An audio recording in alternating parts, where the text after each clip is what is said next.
¿Qué tal, público en general? En esta oportunidad nos acercamos a ustedes mediante un video explicativo acerca de nuestro tema. Nuestro tema se llama Sistema de Unidades de Medida y Constantes Físicas.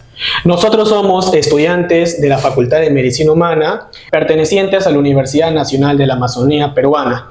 El tema que vamos a desarrollar está dentro del curso de Física, que tiene como encargado al ingeniero Eric Vidal Taricuarima. A continuación empezaremos con la exposición.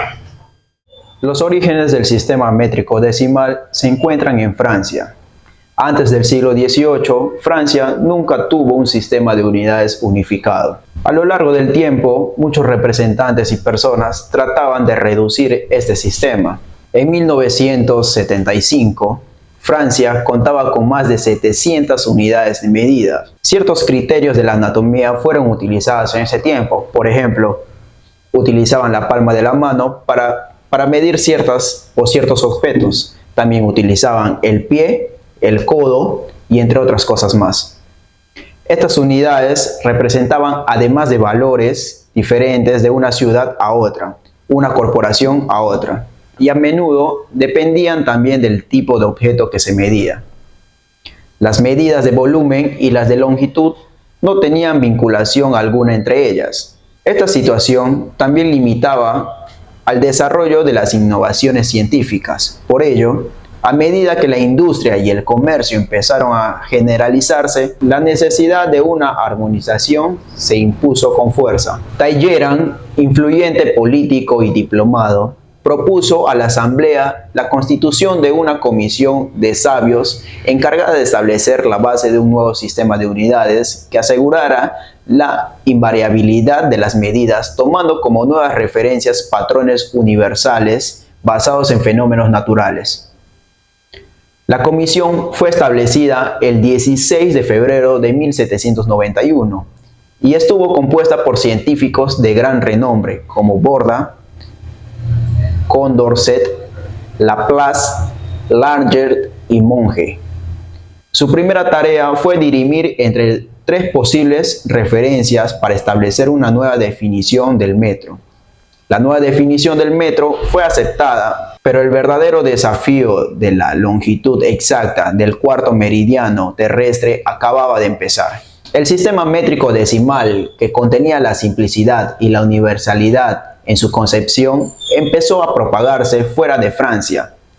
El desarrollo de redes ferroviarias y auge de la industria y la multiplicación de intercambios comerciales crearon la existencia y precisión en las medidas.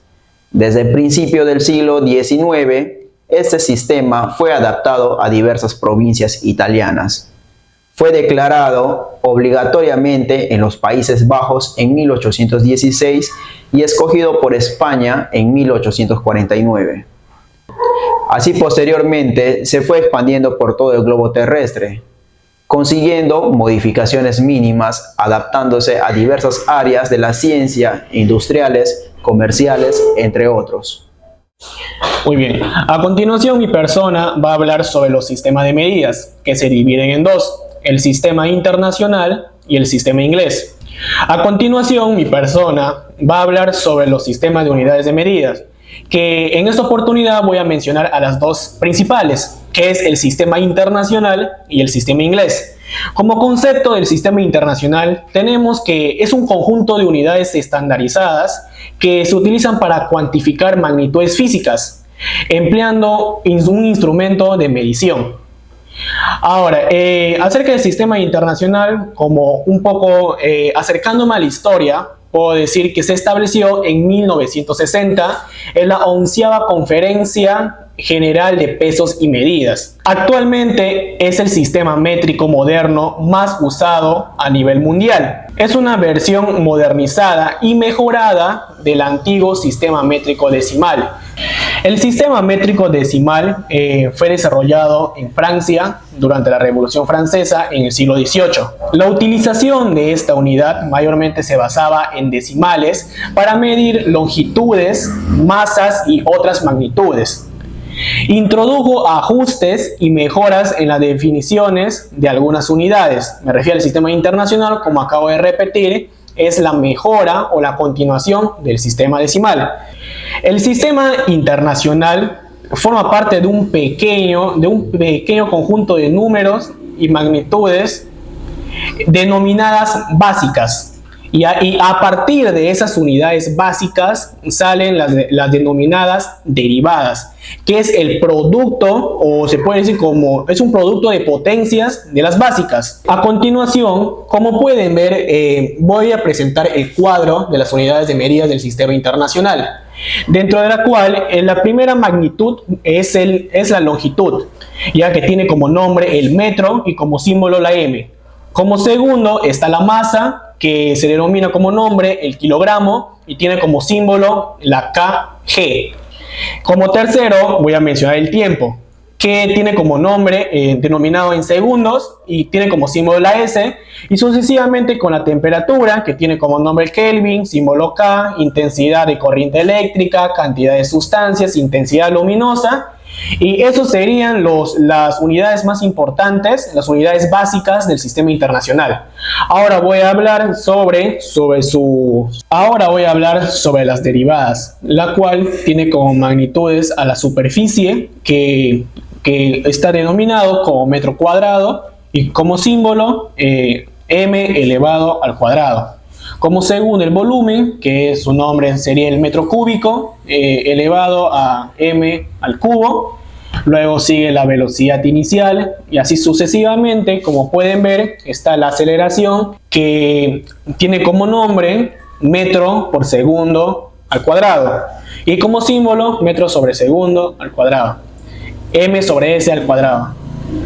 Ahora voy a pasar a la densidad de masa, que tiene como nombre kilogramo por metro cúbico, tiene como símbolo kg sobre m al cubo. Y así sucesivamente. Pasamos a la fuerza de campo magnético, a la concentración y por último a la luminosidad. Bueno, esas magnitudes que acabo de mencionar son las principales, o las más usadas o las más conocidas en este ámbito. Pero hay otros tipos de magnitudes. Las magnitudes derivadas son múltiples, pero como acabo de repetir, solo mencioné las principales. Ahora voy a hablar sobre el sistema inglés, que es un sistema de pesos y medidas que evolucionó a lo largo del tiempo y que alguna vez fue el estándar de facto en gran parte de Inglaterra. Se definió como un conjunto de medidas en el Imperio Británico conocidos como unidades imperiales. Bueno, sobre las ventajas del sistema inglés, tenemos que saber que el sistema de medidas tiene pocas ventajas. Entonces, si tiene pocas ventajas, ¿por qué en Estados Unidos se sigue utilizando esas medidas? Por el costo de conversión. Para convertir a nivel nacional, centralizándonos en Estados Unidos, del sistema inglés al sistema internacional es un costo exorbitante. Por ejemplo, voy a mencionar sobre la NASA. La NASA declaró que la conversión en el programa en lo que ellos están trabajando tiene un costo de 370 millones de dólares. Y así sucesivamente. La segunda ventaja del sistema inglés es en el uso habitual. Por ejemplo, pueden ver en las distancias del fútbol o en el béisbol, están estrechamente relacionados con los pies y las yardas. Y estas unidades se mantienen registros de décadas y décadas. Otro por ejemplo, puedo tocar sobre la cocina, que es otra área en la que las unidades habituales en Estados Unidos respecto al sistema inglés siguen vigentes. Ahora a continuación, como ustedes pueden ver, ahí está el cuadro de unidades básicas del sistema inglés, que como al anterior, hablando del sistema internacional, voy a mencionar las unidades principales, que es la longitud, la masa, el tiempo y la temperatura. Ya. Y como segundo cuadro voy a mencionar a las unidades derivadas del sistema inglés, que tiene como magnitud el área, el volumen, la energía, la fuerza y la velocidad. Bueno, ahora haciendo como una pequeña conclusión, debo de mencionar que actualmente el sistema métrico internacional está adaptado en la mayoría de los países en todo el planeta. ¿Por qué? Porque se basa en unidades decimales coherentes entre sí. Por ejemplo, las longitudes se miden en metros, El peso se mide en gramos, en kilogramos, el volumen en litros y así sucesivamente. Esta uniformidad, esta uniformidad constante facilita la comprensión y la conversión entre diferentes medidas, lo que resulta especialmente útil en contextos científicos, comerciales y educativos a nivel global. Ahora, haciendo como una comparación o una equivalencia numérica, voy a presentar los cuadros. Como pueden ver, hay cuadros de longitudes, hay cuadros de pesos, de temperaturas. Gracias. A continuación vamos a explicar acerca de las constantes físicas. ¿Qué se entiende por constantes físicas? Las constantes físicas son magnitudes de la física que permanecen invariables en todo proceso químico o físico. Las constantes físicas pueden ser dimensionales o adimensionales. El valor de aquellas constantes físicas dimensionales dependerá del sistema de unidades usado, mientras que el valor de aquellas constantes físicas adimensionales será independientemente lo mismo sin importar el sistema de unidades elegido. En primer lugar mencionaré las principales constantes físicas, en el cual mencionaré primero a la velocidad de la luz en el vacío, que es el valor de 999.792.458 metros por segundo. Bueno, se denota por la letra C, que viene del latín, que es celeritas.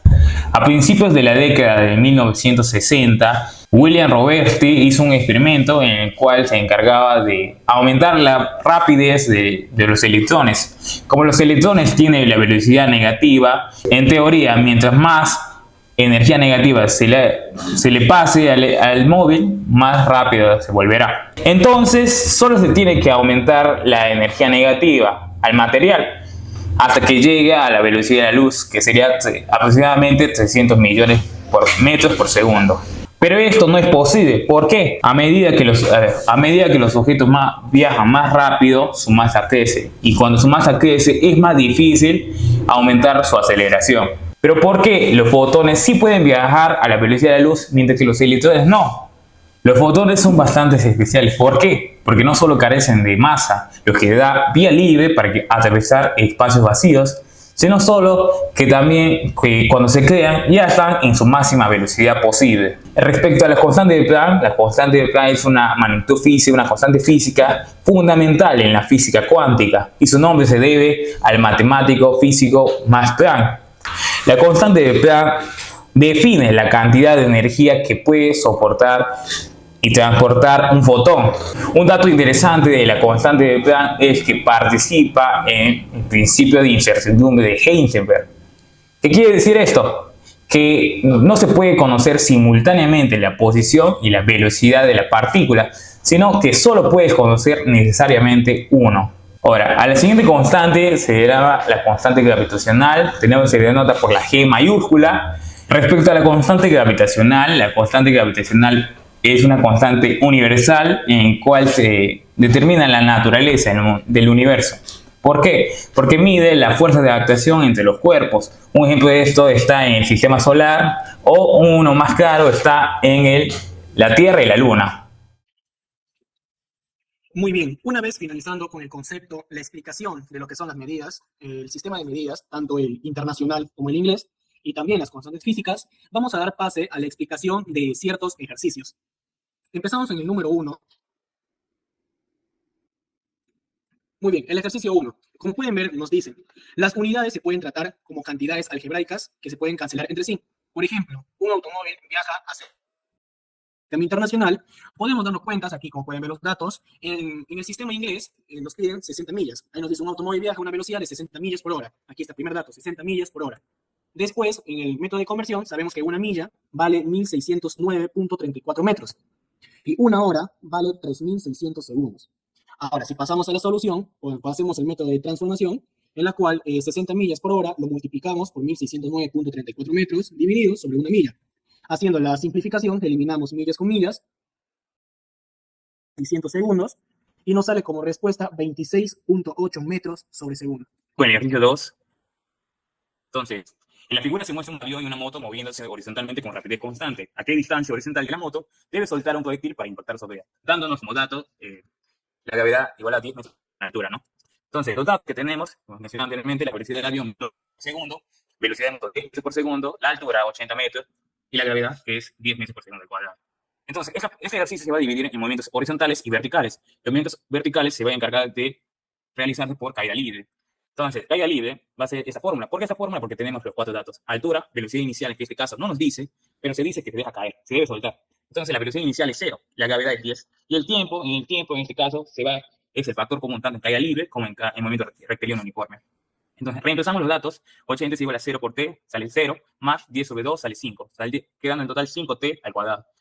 Entonces, el 5 va a dividir, sale 16. Entonces, sacamos raíz en ambos miembros y saliendo 4 segundos el tiempo, ¿no? Estos 4 segundos son los 4 segundos en que va a viajar el proyectil a llegar al suelo y los 4 segundos que también la moto avanza. Esos 4 segundos tanto recorre el proyectil como recorre la moto. Entonces, para sacar la distancia que recorre el proyectil, se va a necesitar la velocidad horizontal del avión para poder el avión, ¿no? La misma fórmula. Vamos a usar tanto en MRU del avión como el RU de la moto, que es velocidad igual a distancia sobre tiempo. Entonces, reemplazamos, la velocidad del avión es 1200 igual a la distancia que recorrerá el proyectil entre 4. El producto de 1200 por 4 sale 4800. Entonces, en tanto a la MRU de la moto, entonces el producto de ambos es 40. Ahora, necesitamos sumar las dos distancias. ¿Por qué? Porque es la distancia necesaria para que el proyectil se va a venir acercando y va a disminuir la velocidad, que va a venir disminuyendo la distancia, que esa distancia será la necesaria para impactar sobre la moto. Entonces, ¿cuál será? Entonces, el total, la distancia total requerida será 4840. Ya. A continuación voy a explicar el ejercicio 3, donde E es la energía contenida en una masa m y C es la velocidad de la luz. Cuando un kilogramo de uranio reacciona en una bomba atómica, solo el 0.915 gramos se transforma en energía. ¿Cuánta energía se produce? A continuación vamos a sacar los siguientes datos. Masa es igual a 0.915 gramos, donde C, que viene a ser la velocidad de la luz, es 3 por 10 a la 10 centímetros sobre segundos. ¿Y por qué? Porque se trabaja en gramos. Acá nos pide cuánta energía se produce. Esa es la incógnita, así que a partir de ello vamos a aplicar el famoso método o la ecuación de Albert Einstein, donde dice, tenemos como datos M, viene a ser masa, 0.915 gramos, C, donde indica que es la velocidad de la luz, 3 por 10 a la 10 centímetros sobre segundos. Y nos piden hallar cuánto es la energía que se produce. A continuación, mediante el procedimiento o el método de Albert Einstein, podemos sacar que la energía por la velocidad de la luz al cuadrado. Energía es igual a 0.915. ¿Por qué? Porque nos da ahí que nos da el dato de 0.915 gramos y la velocidad de la luz es 3 por 10 a la 10 elevado al cuadrado. Tenemos energía 0.915 gramos. Solucionado la parte de la velocidad de la luz es 9 por 10 a la 20. Como resultado, y solucionando esta operación, es 0.8,24 por 10 a la 20 hercios. Muchas gracias. Muy bien. Hemos finalizado con la exposición sobre el tema de medidas, el sistema de medidas y constantes físicas. Esperamos que haya sido de su agrado, porque hemos puesto mucho esfuerzo y dedicación para poder realizar este video. Gracias por su atención. Espero que les haya gustado y nuevamente estamos muy contentos que tomen un poco de su tiempo para mirar este video y así poco a poco aprender. Gracias. Muchas gracias.